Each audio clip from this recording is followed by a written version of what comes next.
আচ্ছা, খেয়াল করি সবাই। এখানে এতক্ষণ আমরা হোম ট্যাবের মধ্যে যা কিছু ছিল এগুলো শেষ করেছি।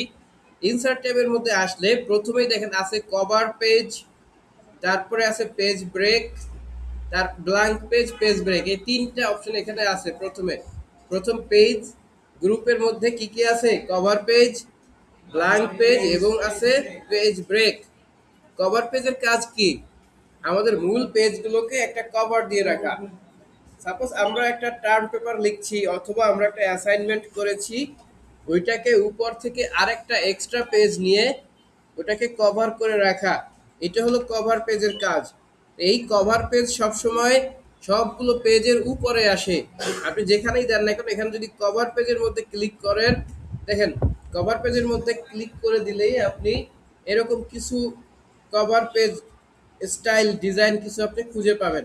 সাপোজ আমরা এখান থেকে এই প্রথমেই যে কভার এই নিচের দিকে এই যে কভার পেজটা আছে, এটাতে যদি ক্লিক করি, দেখেন কভার পেজটা কোথায় এসেছে? সবার আগে এসেছে না সবার পরে এসেছে? সবার আগে চলে এসেছে। আমরা এখন দেখেন এখানে বিভিন্ন স্টাইল দেওয়া আছে, সুন্দর স্টাইল, ডকুমেন্ট টাইটেল লেখা আছে। আর ডকুমেন্ট টাইটেলের জায়গায় এখানে ধরেন লিখে ফেললাম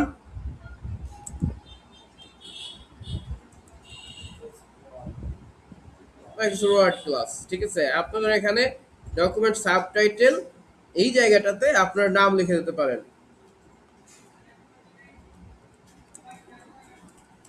শেষ হয়ে গেল, একটা কভার পেজ হয়ে গেল, তাই না? আপনি এখানে বিভিন্ন ধরনের চেঞ্জ আনতে পারেন।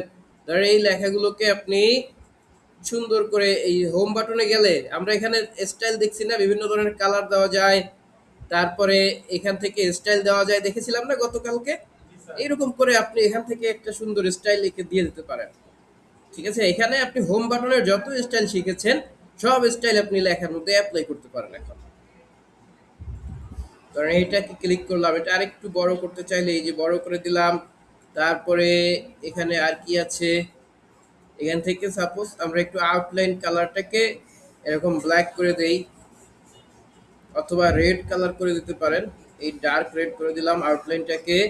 তারপরে এখানে আবার এসে আমরা যদি শ্যাডো দিতে চান একটার ভিতরে, অর্থাৎ আমরা কভার পেজটাকে একটু সাজানোর কাজটা করছি। বুঝে গেল? এই যে একটা শ্যাডো দিয়ে দিলাম। এরপরে আর কি আছে এখানে, এরকম দিতে পারেন চাইলে। শ্যাডোর পরে আছে রিফ্লেকশন, আপনি এত বড় রিফ্লেকশন না, হালকা একটু রিফ্লেকশন দিয়ে দিতে পারেন। রিফ্লেকশন গুলো অনেক বড় আমরা এগুলো না দিই, ঠিক আছে? সাপোজ এখান থেকে এই যে এইরকম একটা দিয়ে দিলাম, হালকা রিফ্লেকশন হলো। এরপরে আরো কি কি আছে, গ্লো আছে, এখান থেকে ধরে একটা গ্লো দিয়ে দিলেন। ঠিক আছে, ওয়ার্ড ক্লাস এই হয়ে গেল। এখন আসেন এই জায়গাগুলোতে, এই জায়গাগুলোতে যদি একটু ডাবল ক্লিক দেন, দেখেন এখানে ফরম্যাট অপশনটা ওপেন হয়ে গেছে। এই যে ফরম্যাট পিকচার ওপেন হয়ে গেছে। এখানে আছে কালার, কই যে এই হলো কালার। কালারে গেলে আপনি এই যে এটার কালারটা চেঞ্জ করে ফেলতে পারবেন। দেখেন এটা অন্য কালার ছিল না, ব্ল্যাক করে ফেলেছি, দেখেছেন কিভাবে করলাম? এখান থেকে কালারে গিয়ে আপনি যে কোনো অন্য একটা কালার এখান থেকে সিলেক্ট করে দিলে এটা ওই কালার হবে। মোর কালারে যদি ক্লিক করেন এখানে আরো অনেক কালার পাবো। মানে আমরা এটাকে একটা ডার্ক ব্লু কালার দিয়ে দিলাম। ঠিক আছে, নিচেরটাকেও সেম ভাবে কালার করে দিতে পারেন। যে এখানে এসে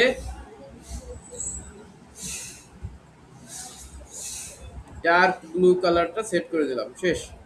তো এইভাবে করে আমরা কিন্তু একটা ডকুমেন্টের একটা কভার ফটো সুন্দর করে বানিয়ে নিতে পারি। তারপর নিচের দিকে আসেন, দেখেন লেখা আছে ডেট। এখানে ডেটটার মধ্যে ক্লিক করলে খেয়াল করেন এখানে যে ড্রপ ডাউনটা আছে না, এই ড্রপ ডাউন থেকে আপনি একটা তারিখ সেট করে দিতে পারবেন। ধরেন এই মাসের 30 তারিখ সেট করে দিলাম, এই যে জুলাই 30, 2026 চলে এসেছে। এবার কোম্পানির নাম দিয়ে দিলেন।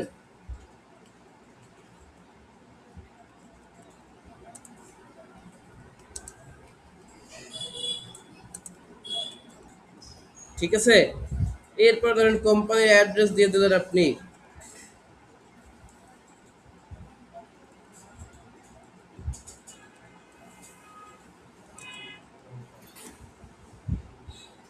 ঠিক আছে না? এইটা হয়ে গেল। এখন মনে করেন আপনার এখানে নিচে এই জায়গায় একটা ফাঁকা জায়গা আছে।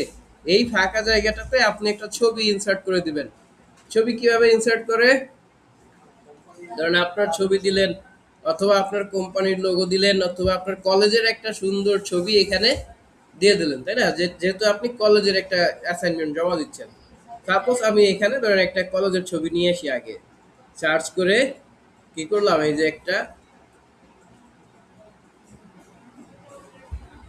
দেখি তো ই লার্নিং এর ছবিটা আসে কিনা।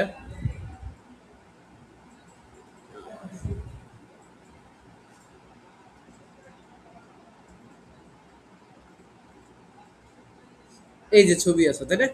এই যে ই লার্নিং এর ছবিটা, এইটাকে ধরেন আমরা দিয়ে দেবো, ঠিক আছে?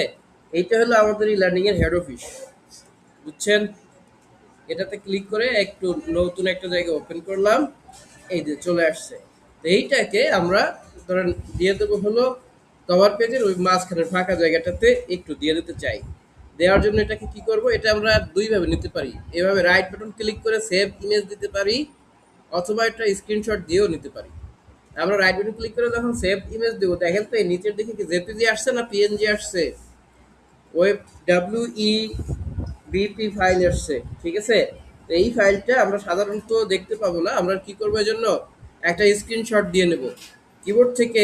আচ্ছা, স্ক্রিনশটগুলো আমরা কিভাবে দেবো দেখেন, আমাদের কিবোর্ড থেকে উইন্ডোজ বাটন ক্লিক করে তারপর এখানে স্নিপিং টুল লিখবো, এস লিখলেই স্নিপিং টুলটা ওপেন হবে।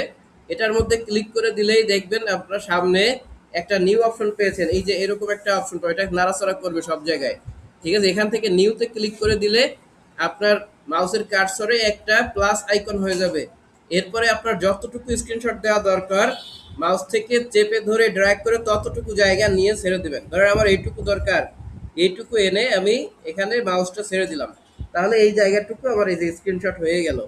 এখন আপনি এটা যদি সেভ করেন, কিবোর্ড থেকে কন্ট্রোল এস ক্লিক করবেন। এস ক্লিক করলে এই যে স্ক্রিনশট তারিখ টারিখ সহ সেভ হয়ে গেছে ডাউনলোডে। এটা আপনি সেভ করে রাখলেন, এই যে হয়ে গেল আমার স্ক্রিনশট সেভ হয়ে গেল। এবার আসি আমরা মাইক্রোসফট ওয়ার্ডের সেই ডকুমেন্টে চলে যাই। ধরেন আমার এখান থেকে এই জায়গাটাতে ছবিটা লাগবে, তাহলে আমরা এখন ইনসার্টে যাব প্রথমে। ইনসার্টে যাওয়ার পরে দেখেন, ইনসার্টে যাওয়ার পরেই এই যে এখানে ছবি আছে না, পিকচার, পিকচারে গিয়ে আপনি জাস্ট এখানে দিস ডিভাইসে ক্লিক করে দেবেন। দিস ডিভাইসে যাওয়ার পরে দেখেন এখান থেকে ডাউনলোডে সেভ করেছিলাম আমরা, এই যে কই গেল, এই চলে আসছে। এটাকে ডাবল ক্লিক করে দিলে এইখানে চলে আসছে, কিন্তু কোথায় এসেছে, পরের পেজে চলে গেছে। এইটা যখন এরকম যাবে তখন আমরা দেখেন এই অপশনটা যখনই আসবে তখন ডান পাশে এরকম একটা লেআউট অপশন শো করবে। কি শো করবে? একটা এই লেআউট অপশনে গিয়ে এখান থেকে বিহাইন্ড টেক্সট অথবা ইনফ্রন্ট টেক্সট দিয়ে দেবেন। এখান থেকে আমরা বিহাইন্ড টেক্সট যখন দিব তখন দেখেন এটা কোথায় চলে আসছে এবার, এই এরপরও কিন্তু জায়গা ছাড়া জায়গায় আছে। এবারে আপনি এটাকে মাউস থেকে এরকম টেনে নিয়ে জায়গা মতো আপনার যেখানে লাগবে সেখানে বসাতে পারবেন। আপনার ইচ্ছা মতো এটাকে আপনি যে ছোট করতে পারবেন, এই যে ছোট করে দিলাম, ঠিক আছে? এই ছোট করে আমরা ধরেন এই জায়গাটাতে বসাই দিলাম, ওকে? কিন্তু এখন একটা কিন্তু আছে, এটা হলো ধরেন এটা ছোট একটু জায়গায় বসাইলে ভালো দেখাচ্ছে না।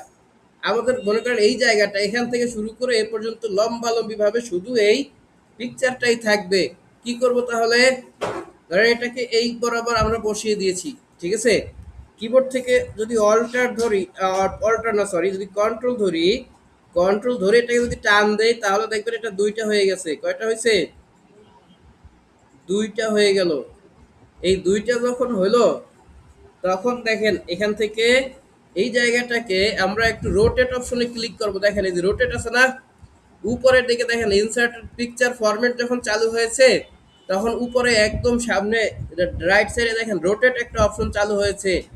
এখানে আসলে ফ্লিপ হরিজন্টাল নামে একটা অপশন আছে, দেখেন এই যে ফ্লিপ হরিজন্টাল দেখা যায়। তাহলে কি হলো, এটা উল্টা দিকে ঘুরে গেল না? এবার এটাকে দেখার মতো হয়েছে,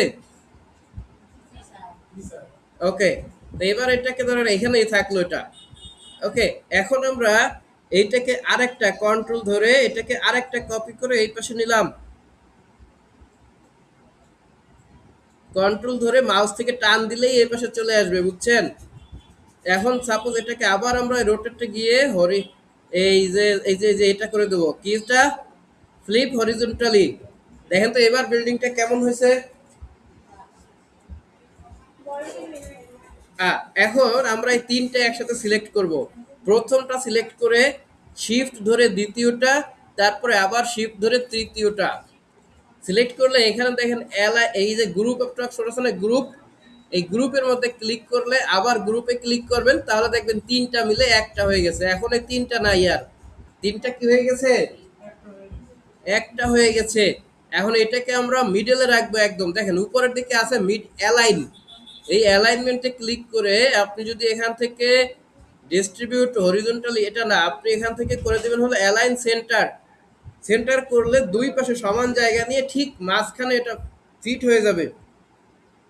ওকে, এখন আপনি যদি চান যে এটার একটু অপাসিটি কিছু একটা কমাই দেবেন, একটু ঝাপসা করবেন, তাহলে আবার সেম এই জায়গাটাতে এসে, আচ্ছা অ্যালাইনমেন্ট এই পর্যন্ত আমরা একটু প্র্যাকটিস করি।